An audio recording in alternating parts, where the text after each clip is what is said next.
चिंता की लकीरें मैं देख रहा हूं कि मैं क्या बोलूंगा। मैं उनके उकसावे में नहीं आऊंगा, मैं मेरे विषय पर बोलूंगा। मान्यवर, मैंने इतना ही कहा कि मैं मेरे भाषण का क्रम मैं तय करूंगा। मेरे भाषण का पहले क्या बोलना, बाद में क्या बोलना, मैं तय करूंगा। और मैं मानता हूं कि हर एक वक्ता का ये अधिकार है, उनका भी है, मेरा भी है। कल वो बोल रहे तो हम ऐसा थोड़ी ना बोले आप झूठ क्यों बोल रहे हो।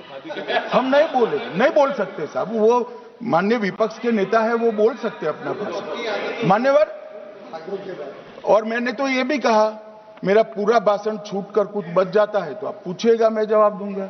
मगर अब धैर्य भी चाहिए और सुनना भी चाहिए, दोनों चीजें करनी पड़ती है।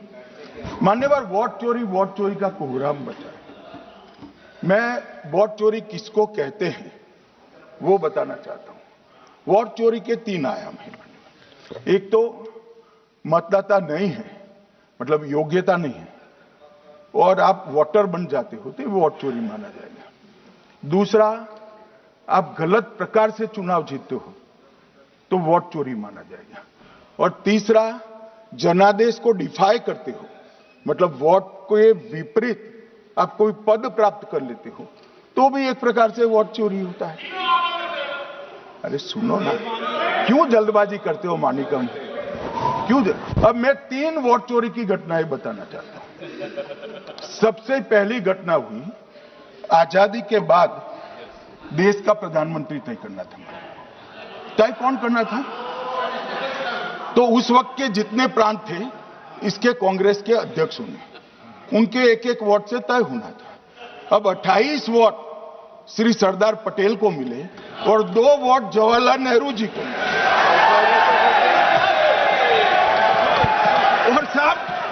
और साहब प्रधानमंत्री जवाहरलाल जी बने। मान्यवर,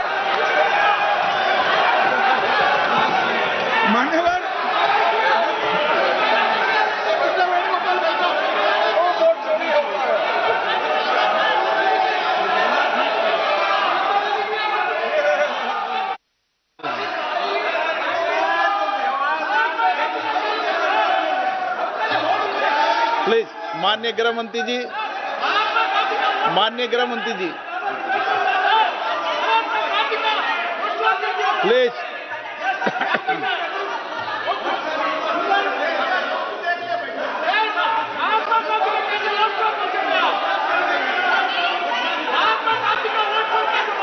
बैठो बैठो, बैठिए माने, प्लीज प्लीज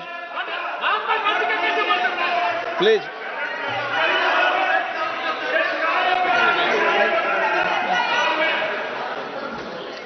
मान्यवर, दूसरी, प्लीज बैठिए बैठिए माननीय सदस्य, प्लीज, हर बार नहीं उठते, बैठिए। मान्यवर, दूसरे प्रकार की वोट चोरी और नैतिक तरीके से चुनाव जीतना, ऐसी वोट चोरी भी भूतकाल में एक बार हुई थी। श्रीमती इंदिरा गांधी रायबरेली से चुनी गई। इलाहाबाद हाईकोर्ट में श्री राजनारायण पहुंचे कि चुनाव नियमों के अनुसार नहीं हुआ।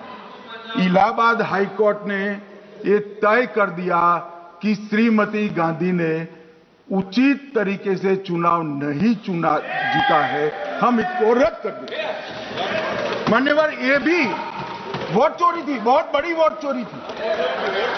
और उसके बाद में क्या हुआ?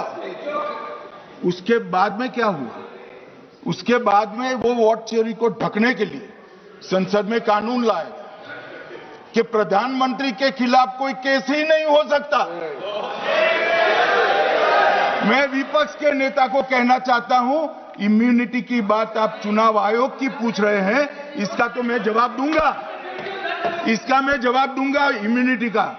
मगर ये इम्यूनिटी जो श्रीमती गांधी ने दी थी, इसके लिए आपका क्या कहना है? आपका क्या जवाब है? और उन्होंने तो स्वयं के लिए ले ली।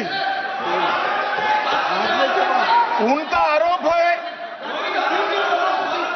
प्लीज, ऐसे नहीं चलता मान्यवर। आप जब बोले, जब 5-5 मिनट उठेंगे क्या? ये मान्यवर, उनका आरोप है। आप भी बोले ना, गलत। 1-1 मिनट में सदस्य नहीं उठेगा ना। मान्यवर, उनका आरोप है कि सरकार ने सरकार ने बनाया तो लोकतंत्र ने बनाया, तो जो समय का केस था वो बताया है, आगे का तो बताया। मोदी जी को भी सब लोगों ने प्रधानमंत्री बनाया है भाई, आपकी कृपा से नहीं बने हैं। मान्यवर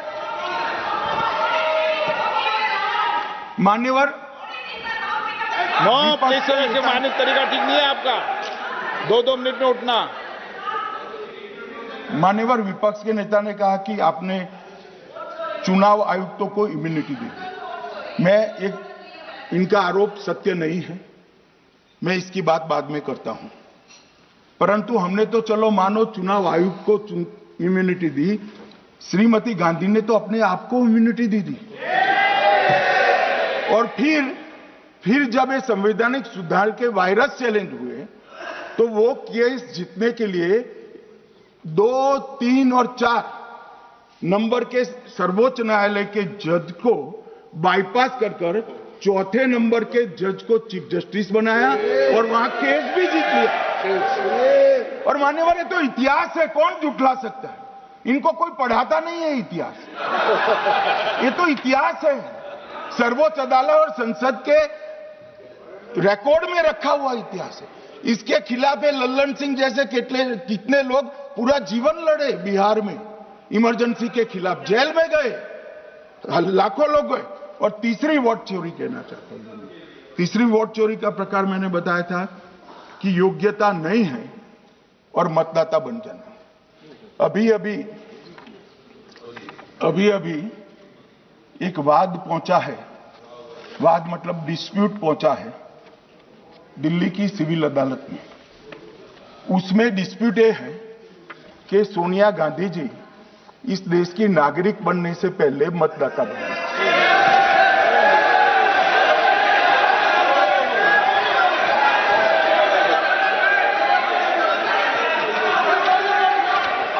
आगे सुनो, बोल के आ रहे, पूरी बात तो सुनो।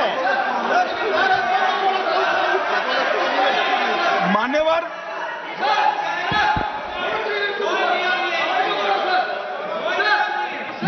मैंने इतना ही कहा है कि अदालत में केस चल रहा है जो फैक्चुअल है। अब जवाब तो उनको अदालत में देना है, सोनिया जी ने यहां क्यों दे रहे हैं? अदालत में जवाब देना है।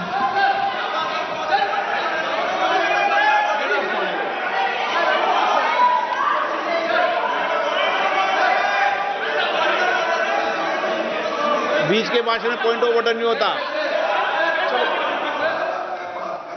नहीं है सर, मुझे याद है जो माननीय सदस्य नहीं है ये 352 ये रहा, 352 टेबल पे रहता है, मुझे वहां याद है 352। Home Minister is speaking about an issue which is pending in a court. Actually, what happens is,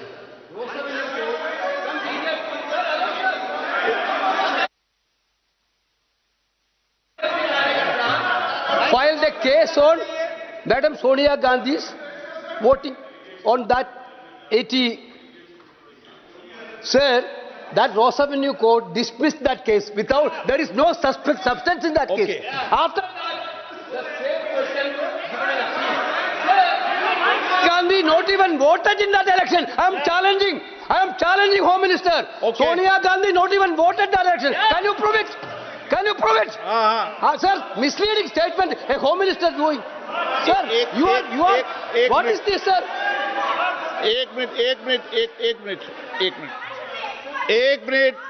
minute please दादा, एक मिनट प्लीज। नो, बैठिए। नो